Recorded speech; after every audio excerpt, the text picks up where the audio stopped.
పరిరక్షణ కోసం ప్రతిజ్ఞ. మహాత్మా గాంధీ స్ఫూర్తితో గ్రామీణ పేదలకు, రైతులకు, కూలీలకు అండగా ఉన్న జాతీయ ఉపాధి హామీ చట్టాన్ని కాపాడుకోవడానికి నేను అందరితో కలిసి పోరాడుతాను. గ్రామీణ పేదలను మనకు పని కల్పించి హక్కు చట్టం మహాత్మా గాంధీ జాతీయ గ్రామీణ ఉపాధి హామీ చట్టం.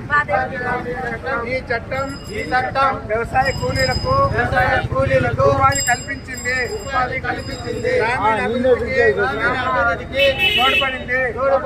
పురుషులతో సమానంగా మహిళలకు కూలీ ఇచ్చింది. వికలాంగులకు పని కల్పించింది. పని ప్రదేశంలో కనీస సౌకర్యాలు, తాగునీరు, టెంట్లు ఏర్పాటు చేసింది. శ్రమను గౌరవించి వ్యవసాయ అభివృద్ధికి, గ్రామాభివృద్ధికి ఈ చట్టం